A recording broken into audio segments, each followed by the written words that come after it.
Isère Économie et Présence, partenaire des entreprises de votre territoire. Entreprises, secteur public, acteurs de l'économie sociale, la Caisse d'épargne Rhône-Alpes s'engage à vos côtés. Caisse d'épargne Rhône-Alpes, la banque des décideurs en région.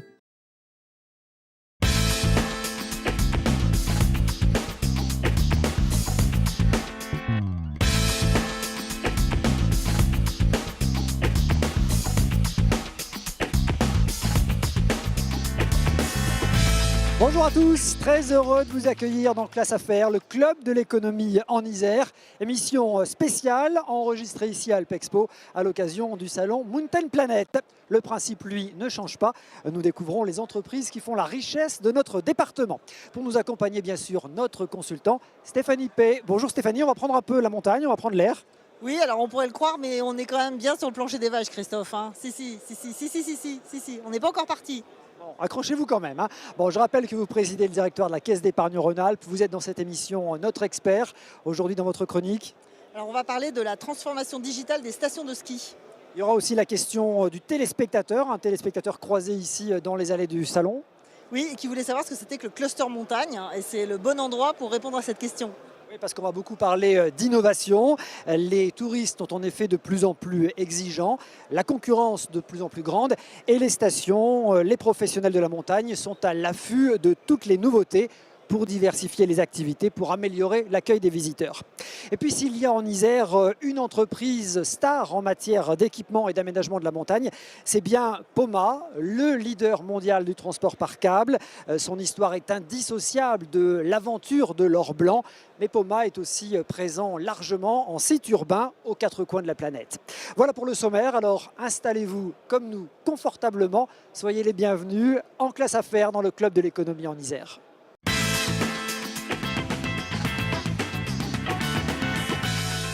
Ça y est, nous voilà installés en plateau, Stéphanie. Alors 900 marques sont présentes ici au salon Mountain Planet, des constructeurs de remontées mécaniques, des fabricants d'engins de damage ou de confection de neige artificielle, de neige de culture, des inventeurs de matériel, des startups innovantes, bien sûr aussi des stations de ski. En fait, tout un écosystème qui doit relever un défi essentiel, celui de la transformation digitale. Bon, cet écosystème, Stéphanie, vous le connaissez bien ? Oui, vous l'avez dit, hein, c'est vraiment un ensemble. On peut pas être tout seul à la montagne, moins que partout ailleurs. Le tourisme et l'industrie qu'il y a autour de ces stations est quelque chose qui est très très important parce que ça représente 9 milliards de revenus pour notre région. Donc le tourisme en montagne est un enjeu majeur de développement pour la région Auvergne-Rhône-Alpes et pour l'Isère en particulier. Donc c'est des enjeux qui sont considérables, c'est des enjeux environnementaux bien évidemment, mais arrêtons de dire qu'il n'y a pas de neige parce que l'hiver a montré qu'il y avait de la neige en montagne et c'est très bien.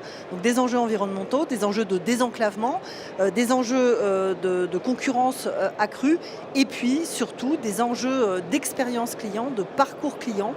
Et c'est là que le digital, qui ne remplacera pas la neige, peut quand même être un adjuvant très important.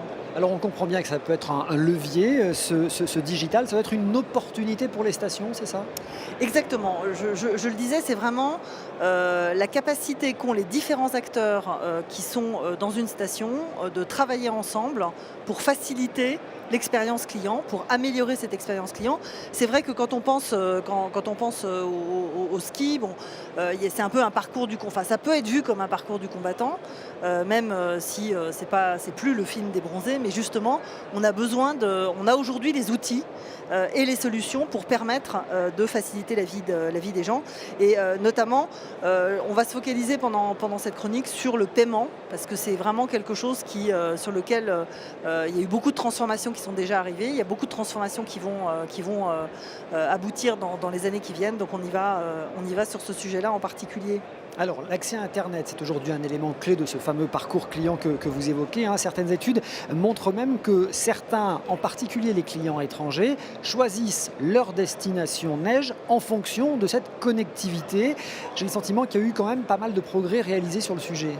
Alors, il n'y a pas qu'à la montagne que les clients choisissent leur destination en fonction de la connectivité, mais c'est sûr que à la montagne, le fait des investissements à faire pour justement établir ce Wi-Fi ou cette 4G sans couture sont plus coûteux, sont plus complexes que sur des territoires qui sont plats.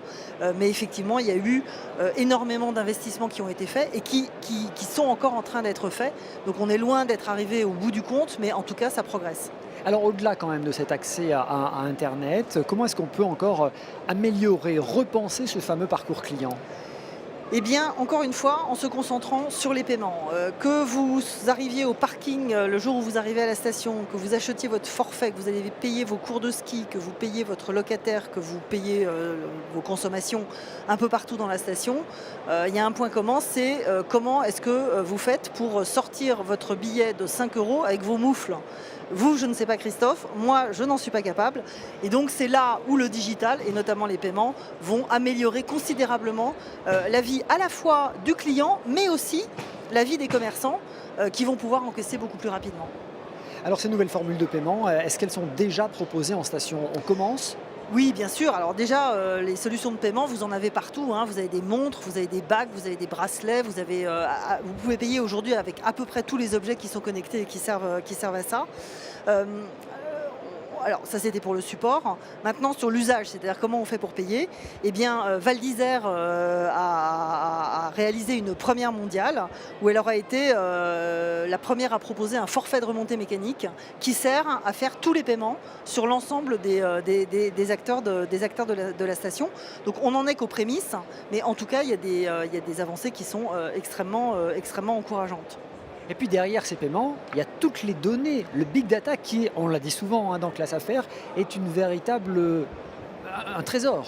Exactement. Alors, quand on parle de données, bien évidemment, on est dans un contexte où tout le monde a peur de se faire piquer ses données, donc il faut savoir exactement de quoi on parle. Là, c'est pas bien évidemment les données personnelles, c'est pas de savoir, vous, Christophe, personnellement, à quelle heure vous allez boire votre premier café, votre deuxième vin chaud, c'est pas ça qui nous intéresse. Ce qui nous intéresse, c'est savoir, par exemple, quelles pistes sont utilisées plus que d'autres, à quelle période. C'est de savoir quand est-ce que, par exemple, il y a moins de monde pour aller faire ses courses dans la supérette de la station et qui vont permettre de vous envoyer des offres en push et de vous dire ah bah tiens, là si vous venez maintenant, vous allez payer moins cher, vous attendrez moins. Donc en fait c'est tout ça. Et il y a d'ailleurs une start-up, Cognidis, qui a développé un système de segmentation intelligente et qui permet d'identifier les personnes d'une station de manière, automatique en exploitant les traces numériques qui ont été laissées. Donc on voit bien que ce n'est pas les données individuelles de la personne, mais c'est bien les traces numériques qu'elle laisse et ça va permettre de connaître finalement nos comportements dans la station pour essayer d'améliorer finalement notre expérience et d'améliorer aussi, les revenus pour l'ensemble, du secteur marchand qu'on va trouver dans la station. Parfait, effectivement, cette révolution digitale, on le voit, revêt bien des formes. Merci beaucoup Stéphanie, un monde de la montagne que vous connaissez par cœur. Je sais d'ailleurs que vous travaillez à la création d'une plateforme de services pour mettre en relation précisément les usagers et puis les professionnels de la montagne. Oui, on travaille effectivement à la réalisation d'une plateforme de tourisme. Plutôt dédié effectivement au tourisme en montagne parce que c'est vraiment un écosystème qu'on connaît bien. Pour l'instant, c'est encore un peu à l'idée c'est encore un peu une idée, c'est pas encore complètement réaliste, mais on sait qu'on a beaucoup d'interlocuteurs qui sont très intéressés par ça. Bien évidemment, les offices de tourisme, mais aussi tous les commerçants. On connaît pas mal le monde des startups et des fintech. Et là aussi, on peut apporter des offres différenciantes sur une plateforme de cette nature, notamment pour gérer les réservations, pour éviter tout ce qui est no-show de la part des clients. Donc rendez-vous, je pense, dans quelques mois, on pourra commencer à faire des démonstrations. On en reparlera, effectivement, c'est une autre caractéristique de ce monde de la montagne, c'est la multiplicité des acteurs. Merci Stéphanie.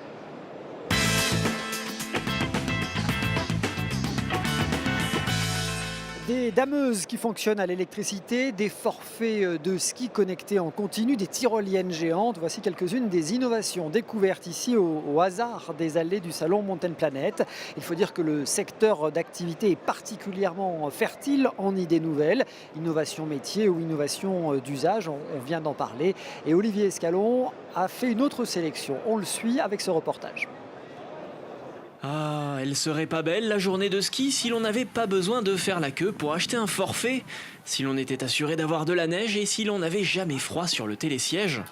Rien qu'en France, le business de l'aménagement de la montagne génère plus d'1 milliard d'euros de chiffre d'affaires. De quoi motiver les acteurs économiques à innover pour gagner des parts de marché. Au salon Mountain Planet à Alp Expo, nos entreprises locales ne sont pas en reste. Une douzaine d'entre elles s'unissent sous la bannière Grenoble Alpes Isère. Scaping, par exemple, est une start-up qui propose les webcams du futur.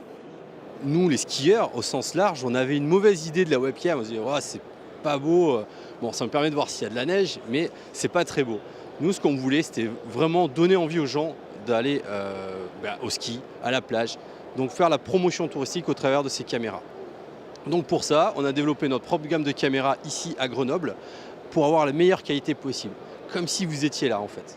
Ces webcams proposent 4K, photos et vidéos panoramiques, pause longue pour observer votre station, même la nuit. Le tout accessible pour 700 à 6 000 € selon le modèle de caméra.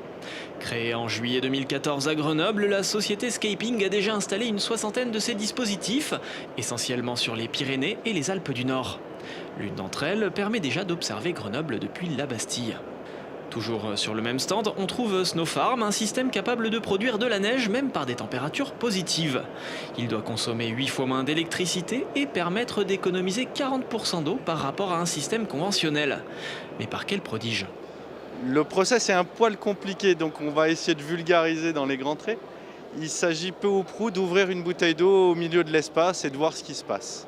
Quand on va soumettre l'eau à du vide, on va faire une évaporation forcée de cette eau et qui va geler l'eau liquide et donc la passer en eau solide. Un prototype est actuellement en test à Villard-de-Lans. Le produit fini sera commercialisé fin 2018. Et Classe Affaires a choisi de sélectionner Scaping et ses webcams pour le prix Innover pour gagner. Vous le savez, les lauréats seront récompensés dans un peu moins d'1 an, en mars prochain, lors du salon du même nom.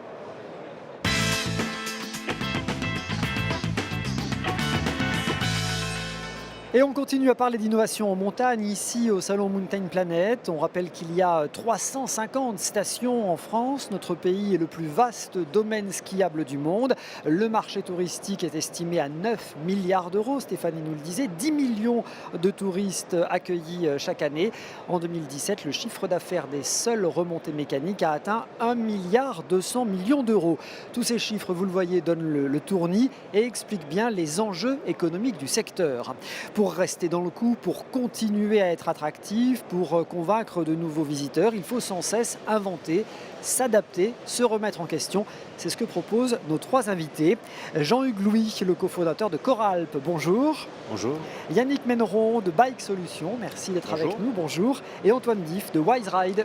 Bonjour. Bonjour, merci d'avoir accepté notre invitation. On va commencer avec vous, Jean-Hugues Louis, cofondateur de Coralp. Coralp, c'est une entreprise que vous avez fondée en 2005, qui est basée à Noyaret, près de Grenoble, et qui est spécialisée dans le mobilier technique pour les magasins de matériel de sport outdoor, pour les professionnels des stations. Concrètement, ce mobilier, c'est quoi ? Alors, c'est d'abord des casiers à ski, des sèches-chaussures, tout le mobilier qui permet de stocker et de sécher le matériel de ski, avec 3 cibles identifiées, les magasins de location, effectivement, les hébergeurs, bien entendu, et puis les services des pistes, remontées mécaniques, et le client final, avec des systèmes de consigne à ski complètement automatisés. Donc en gros, on le voit là sur ces images, vous aménagez des magasins, des ski rooms, des vestiaires séchants, c'est ça la gamme de produits ? Oui, tout à fait. Avec des problématiques un peu différentes. Le magasin de ski a besoin de stocker un maximum de matériel dans un minimum de place. Donc on a des systèmes sur rail, comme on le voit à l'écran, qui permettent d'optimiser l'espace et de le valoriser. Ensuite, on équipe des hébergeurs, où là on fait plus des casiers individuels, un hébergement, un casier individuel, avec toujours la problématique de stockage et de séchage du matériel, chaussures bien entendu, mais aussi vêtements, casques, gants, tout l'équipement du skieur. Oui, on comprend bien les problématiques, vous le disiez, économiser la place dans un magasin, permettre que le matériel puisse avoir une rotation rapide, notamment pour les chaussures, pour les sécher rapidement, et puis que le client ait aussi toujours plus de confort. Le confort, effectivement, la problématique à la montagne, c'est effectivement le parcours du client et le confort en fait vraiment partie. on le voit, les pistes sont de plus en plus confortables, les équipements des remontées mécaniques aussi, et le confort à l'hébergement aussi. Voilà. Alors, c'est quand même un marché de niche, on peut le dire, hein, mais qui permet aux stations de travailler leur avantage concurrentiel. Alors oui, effectivement, c'est un marché de niche puisqu'on travaille aujourd'hui exclusivement en montagne. Notre marché, c'est les Alpes françaises, mais aussi les Alpes en général. Et effectivement, la station essaye d'apporter des nouveaux services. C'est pour ça qu'on a développé des systèmes de consignes à ski automatisés qui permettent au client final de laisser son matériel en front de neige et d'éviter de le ramener dans son hébergement. Ah oui, ça c'est formidable. Fini les kilomètres à pied avec ses skis sur les dos, les chaussures à la main. Enfin, Exactement. Donc ça c'est effectivement un argument, on imagine, pour les stations, qui est essentiel. Depuis le début de la vie de votre entreprise, vous avez équipé combien de magasins et où ? Alors on équipe environ 700 magasins, un peu partout, notamment en France, mais aussi à l'étranger. Notre problématique, c'est d'essayer de désaisonnaliser notre business.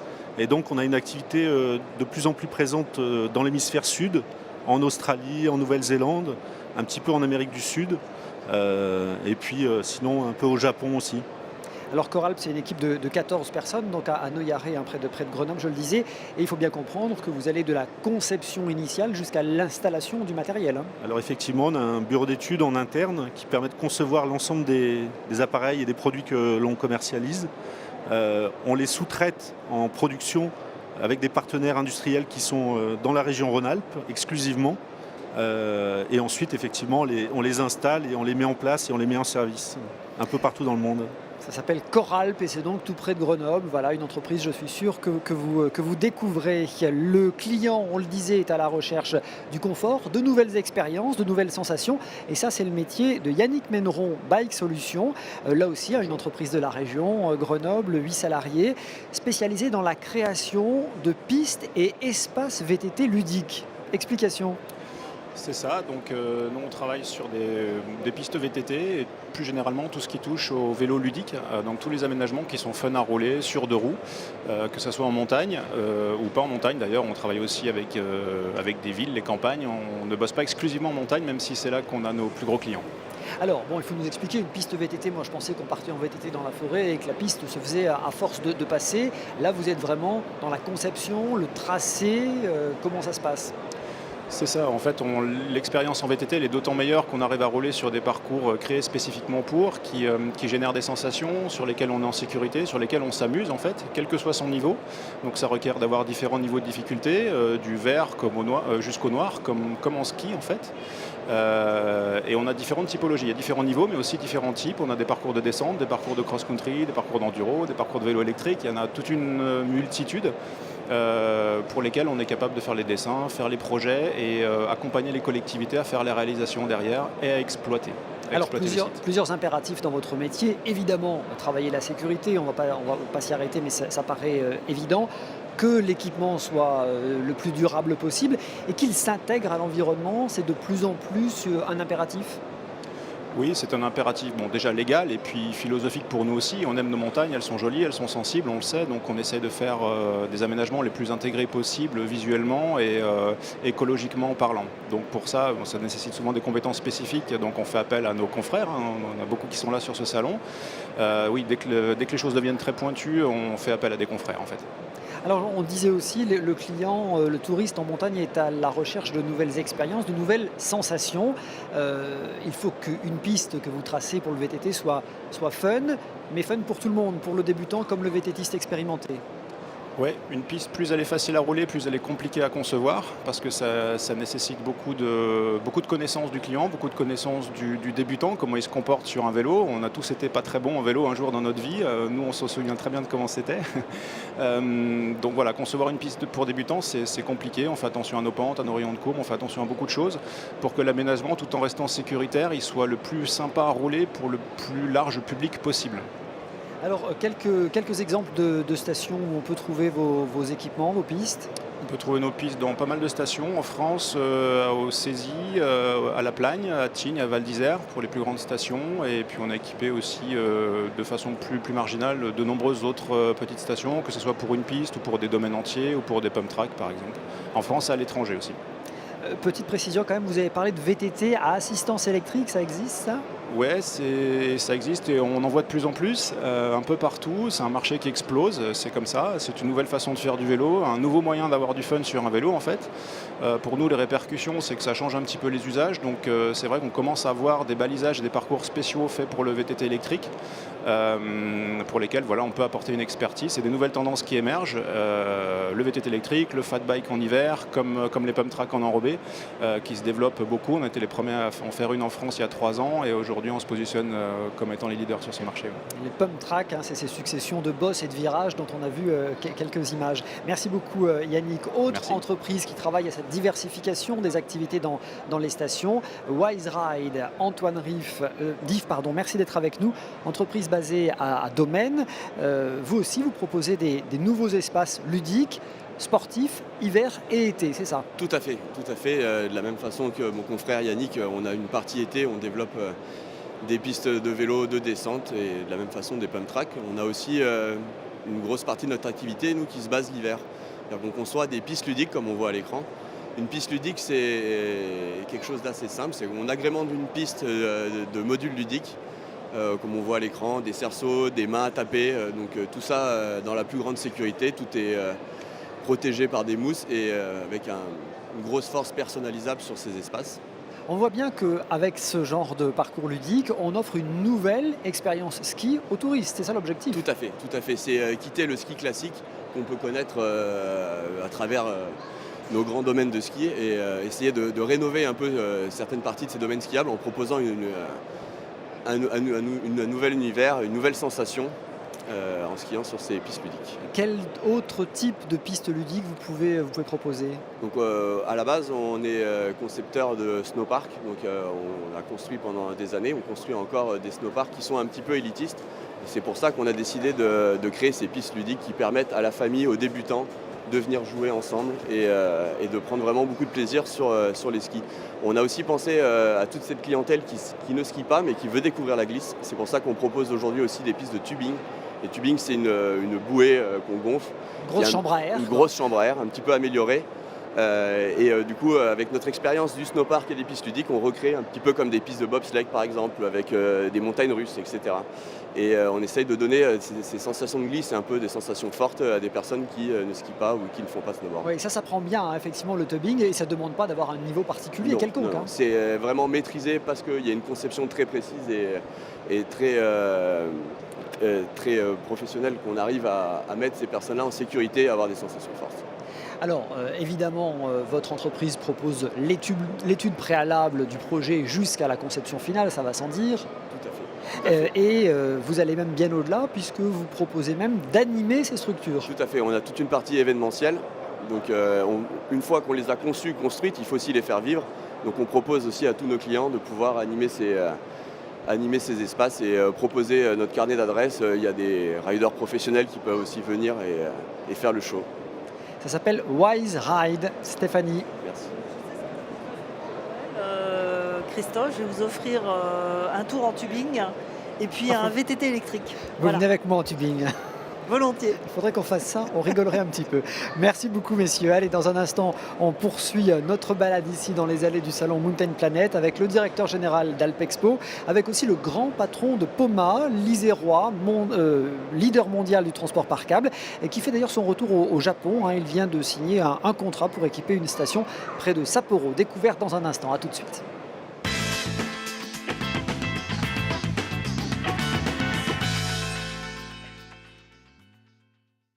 Nord-Isère Économie et Présence, partenaire des entreprises de votre territoire. Entreprises, secteur public, acteurs de l'économie sociale, la Caisse d'épargne Rhône-Alpes s'engage à vos côtés. Caisse d'épargne Rhône-Alpes, la banque des décideurs en région.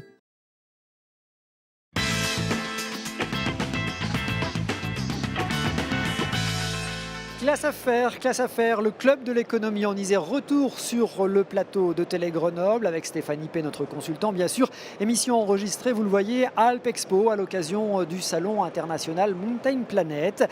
Dans un instant, focus sur Poma, l'Isérois, géant mondial du transport par câble. Mais avant cela, il y a bien sûr la question de l'internaute, du téléspectateur. Dans Classe Affaires, vous le savez, vous pouvez poser vos questions à Stéphanie P. Stéphanie, cette semaine, c'est une question qui nous a été posée ici dans les allées du salon Mountain Planet. Le cluster montagne, c'est quoi? C'est Robert qui pose la question. Alors Robert, le cluster montagne, c'est une association professionnelle dont le but est d'accompagner et de promouvoir en France et à l'international les acteurs français de l'aménagement de la montagne. Et il est né en 2012 de la fusion de deux structures qui étaient le cluster des industries de montagne et de France Neige International. Ça regroupe plus de 100 adhérents en France, donc c'est vraiment un vrai groupement, un vrai écosystème. On parlait d'écosystème tout à l'heure. Et bien évidemment, ce cluster est particulièrement actif à l'occasion, et ces acteurs sont particulièrement actifs à l'occasion du Mountain Planet. Voilà ce qu'est le cluster montagne. Et on est bien encore une fois au cœur de l'innovation. Merci beaucoup Stéphanie. Si vous aussi vous voulez poser une question à notre experte, n'hésitez pas à lui écrire classeaffaires@telegrenoble.net. C'est son adresse. L'innovation, on le disait, au cœur de ce salon Mountain Planet. François Hed est avec nous. Bonjour. Bonjour. Merci de nous avoir rejoints. Vous êtes le directeur général d'Alp Expo. Un directeur, j'imagine, ravi quand on voit combien ça fourmille dans les allées autour de nous. Ça fourmille beaucoup dans les allées, effectivement. On a une belle fréquentation sur cette 23e édition de Mountain Planet à Grenoble, au cœur des Alpes. Alors, c'est un salon professionnel qui a lieu tous les 2 ans. Les chiffres sont toujours impressionnants quand on parle d'économie de la montagne et on en a l'exemple concret ici autour de nous. Alors les chiffres sont impressionnants. Les chiffres du salon, pour vous les donner en termes d'exposition, il y a 58 mètres carrés d'exposition. On a près de 900 5 hectares, on comprend bien, 5 hectares d'exposants. C'est l'équivalent de 6 terrains de rugby. Nous avons 900 exposants qui sont présents, dont un tiers d'exposants étrangers. Nous avons tous les leaders qui sont présents, les leaders de cette industrie, qui est une industrie mondiale, mais dont les leaders sont européens et notamment français. Et nous avons du reste en Rhône-Alpes un bassin industriel qui doit beaucoup au monde de la montagne et qui œuvre avec beaucoup d'innovation et beaucoup d'adaptation et aussi beaucoup de talent sur ce métier. Alors effectivement, quand vous dites qu'on a ici les professionnels du secteur, c'est les professionnels du monde entier. Dans les allées, ça parle chinois, ça parle japonais, ça parle italien, bien sûr, autrichien. Alors, Mountain Planet est résolument un salon international, d'abord par ses exposants. On a 26 pays qui sont représentés et qui exposent, et aussi par son visitorat, puisque nous avons près de 67 pays qui sont représentés. Vous parliez du cluster tout à l'heure. Nous avons accueilli avec eux une délégation internationale, notamment très importante sur la délégation chinoise, russe. Mais il y avait une vingtaine de pays représentés dans cette délégation qu'on a accueilli en Isère dès le début de la semaine. Évidemment, tous les secteurs d'activité de la montagne sont présents ici, le transport, la neige, les équipements, les textiles et j'en passe. Et c'est un salon d'affaires, donc un salon où on traite des affaires, où on signe des contrats. Alors c'est un salon où on signe des contrats, j'espère, et en tout cas je vois sur Twitter qu'ils s'en signent un certain nombre puisque nos exposants communiquent sur ces résultats. C'est un salon en tout cas où la qualité des stands, qui est vraiment impressionnante, montre tout l'intérêt que nos partenaires ou nos exposants ont pour ce salon et tout l'enjeu qu'il représente. Avec ce salon... Et les exposants qu'on voit ici, j'ai vraiment envie de dire, c'est le salon qui replace Grenoble comme la capitale des Alpes. Alors, c'est effectivement pendant 3 jours un grand rendez-vous du monde de la montagne avec toute la filière industrielle qui est extrêmement importante dans la région Rhône-Alpes. C'est quelque chose qui est peut-être vraiment à souligner. Les entreprises qui sont présentes ici, il y en a, les 2 tiers sont françaises et pour la grande majorité, elles sont installées dans le bassin rhône-alpin et elles exportent toutes dans le monde entier. Le marché de ces entreprises est mondial et donc c'est vrai qu'il est bon de le souligner. On parle souvent du poids économique de la filière montagne à travers le tourisme, c'est 9 milliards, 10 millions de touristes. Par contre, il y a aussi tout le poids économique de ces entreprises. Le marché des remontées mécaniques, c'est 1,2 milliard. Le marché des transports valléens, c'est 2 milliards. C'est estimé à 4 milliards dans les années qui viennent. Et la richesse et le poids économique des entreprises s'expriment ici, au cœur des Alpes. Et c'est légitime puisque Grenoble est vraiment la ville représentative pour réunir tout ce monde de la montagne. La capitale des Alpes, on aime le dire, donc répétons-le. Merci beaucoup François d'avoir été avec nous. Vous restez encore quelques instants. Toute l'industrie de la montagne est en effet ici à Alpes Expo. Exemple concret dans un instant avec Poma.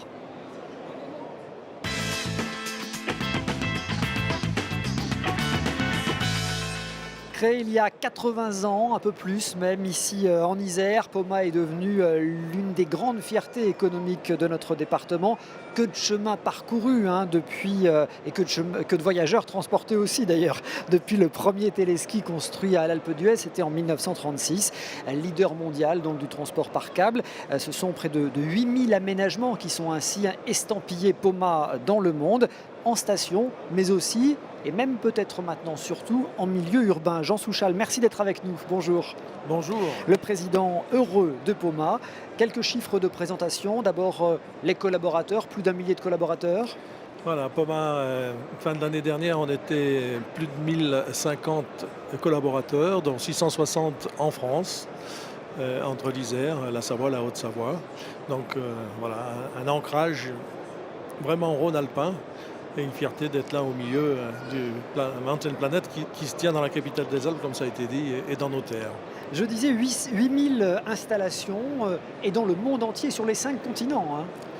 C'est tout autour du monde. Je crois qu'il y a 197 pays dans le monde. On a travaillé dans 90 pays. Donc il reste encore une belle marge de progression, certes.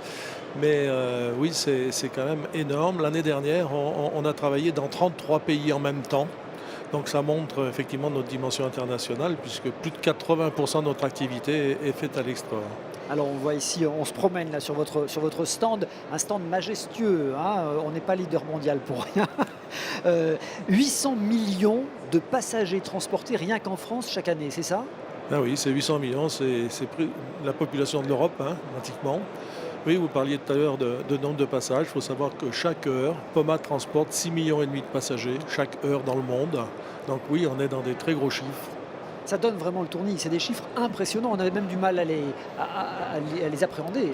Oui, la population de l'Europe, ça permet déjà de se faire une idée. C'est surtout la marque d'un leader incontesté et qui a su, j'allais dire, s'imposer un peu partout. Et surtout, moi, ce qui me frappe, c'est le nombre de pays en parallèle que vous êtes capable d'adresser chez Poma et l'ingénierie, parce que faut pas se tromper, c'est pas uniquement construire des cabines, il y a un travail d'ingénierie.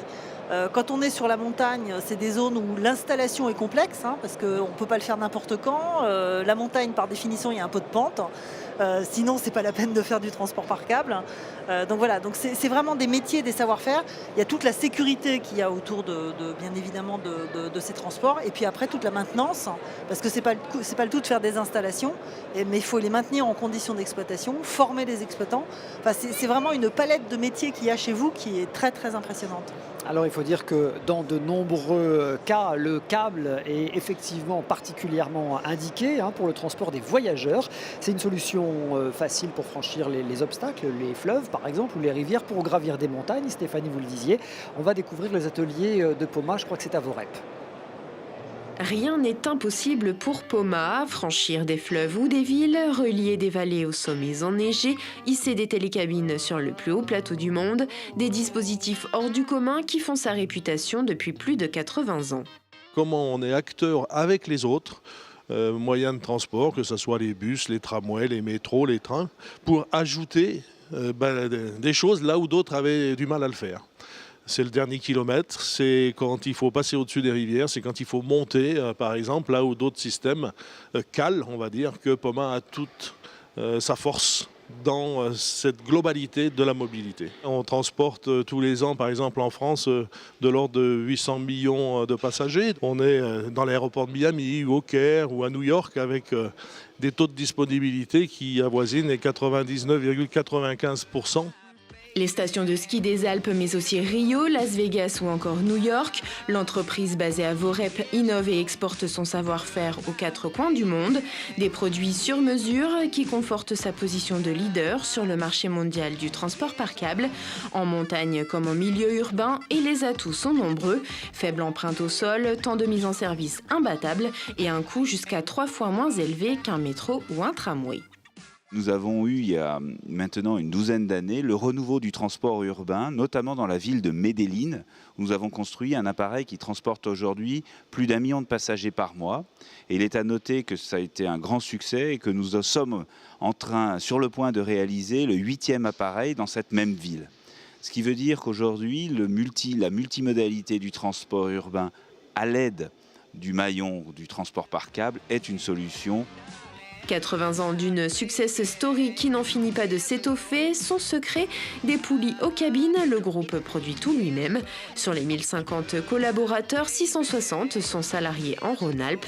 Aujourd'hui, Poma compte plus de 9000 appareils pour un chiffre d'affaires de 343 millions d'euros. Poma, évidemment une entreprise essentielle et très importante ici au Salon Mountain Planet où nous avons installé notre plateau. Jean Souchal, on le voyait, l'activité urbaine se développe. Alors vous avez annoncé cette semaine un chiffre d'affaires 2017 à 345 millions d'euros, je crois. Je crois que 60% de ce chiffre est réalisé sur de l'urbain maintenant, du transport urbain.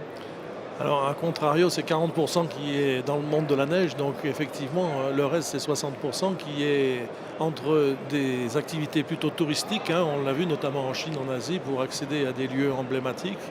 Et puis, effectivement, le développement du monde urbain, donc les liaisons urbaines en ville, dans des circuits de mobilité où on va retrouver aussi des métros, des tramways, des bus. Et l'activité historique en montagne, bien sûr, demeure.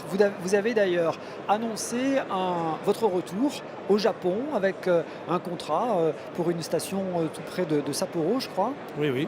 Effectivement, hier, on a signé un contrat avec le Japon. Alors, le Japon était un grand pays du ski pendant longue date. On se souvient des JO de Sapporo, par exemple. Et donc depuis une dizaine d'années, les choses étaient un peu plus compliquées et on revient au Japon. Le Japon est reparti très clairement dans l'activité ski. Il faut savoir que pour Poma, c'est une très longue histoire. Pour moi, il y a pratiquement une 50aine d'années d'histoire avec le Japon. Il faut savoir qu'il y a plus de 200 télécabines Poma au Japon. Donc ça vous montre finalement aussi cette longévité dans toutes nos activités. Et là, on est très content de recommencer avec une superbe télécabine dans les îles du nord du Japon. Alors c'est important aussi stratégiquement cette présence en Asie, parce qu'il y a la Chine qui se met à découvrir le ski. Et là c'est un marché considérable qui peut s'ouvrir.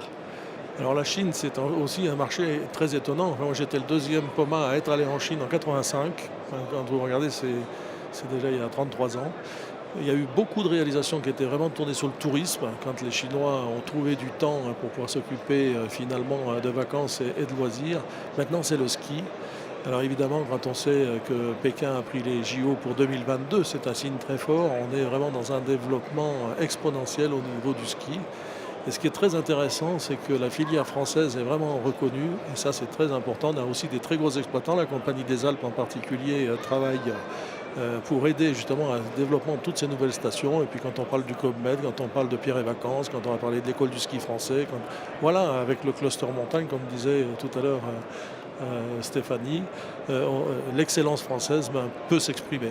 Aujourd'hui, pour Poma, on a plus de 100 personnes qui sont basées à Pékin, quelques Français pour accompagner, et ça aussi, ça fait partie de nos valeurs. On est chinois chez les Chinois, par exemple, et ailleurs dans le monde, on fait pareil. Et c'est pas un hasard, évidemment, puisque c'est un marché futur très, très important, la Chine. On évoquait cette présence à l'international, et vous évoquiez aussi un autre pilier important de l'entreprise, c'est l'ancrage. Ici, en Rhône-Alpes, vous avez fait ces dernières années des investissements importants sur les 3 sites qui sont situés en Rhône-Alpes. Un mot de l'innovation. Je sais que votre service R&D travaille activement à ce que sera la remontée mécanique, le transport par câble dans 10 ou 20 ans. Quelles seront les conditions d'un bon transport par câble ?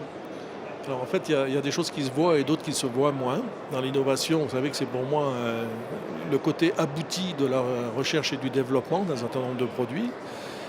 Donc sur les produits en tant que tels, ce qui est très important, c'est le client, c'est le passager, c'est l'usager. et notamment sur la partie urbaine. Aujourd'hui, on est vraiment avec un confort qui doit être important, avec des services autour, tout ce qui est la partie Wi-Fi, le bien-être qui permet d'aller au travail en gérant ses smartphones, par exemple, comme on l'est dans un TER, par exemple. Voilà. Donc là, il y a des vrais développements autour de tout ça.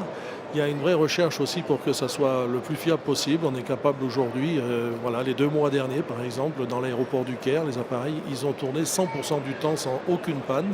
Ça fait partie de choses qu'on voit moins et qui sont aussi de l'innovation parce que derrière, il y a beaucoup de choses.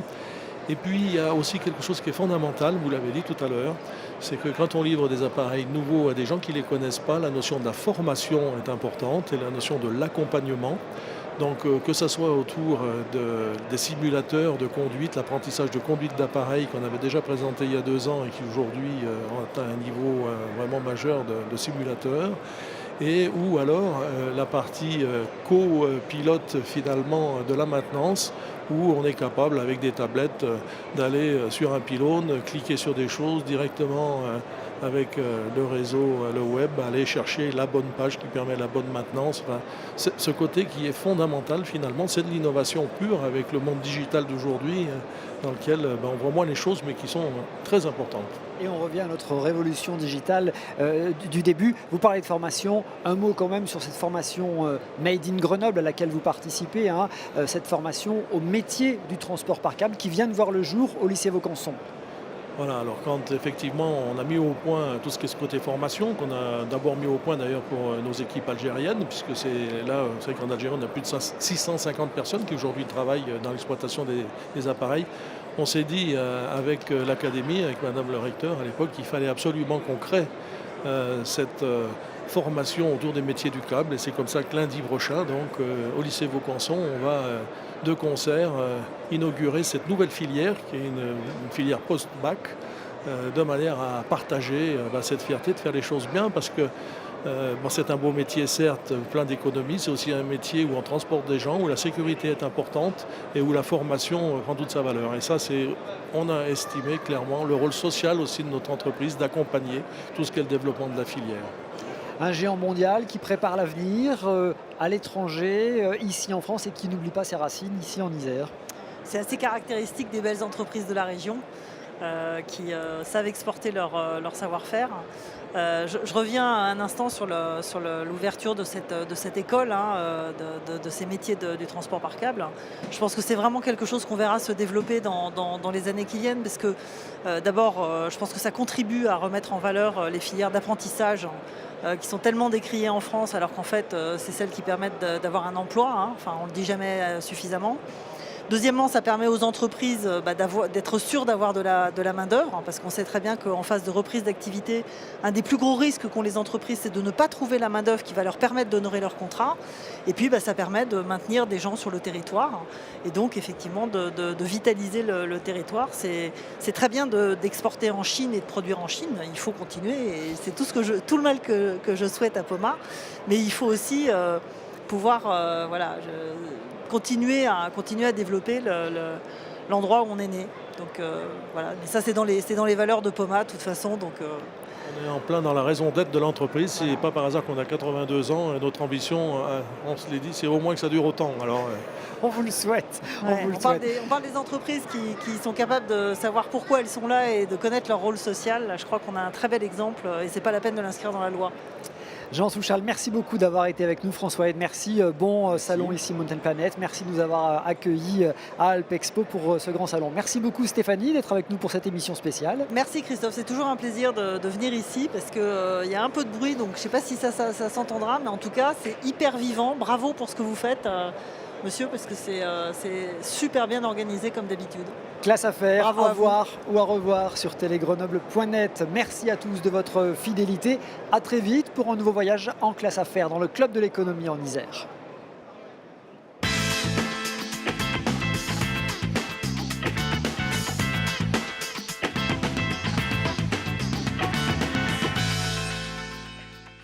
Entreprises, secteur public, acteurs de l'économie sociale, la Caisse d'épargne Rhône-Alpes s'engage à vos côtés. Caisse d'épargne Rhône-Alpes, la banque des décideurs en région. Nord-Isère Économie et Présence, partenaires des entreprises de votre territoire.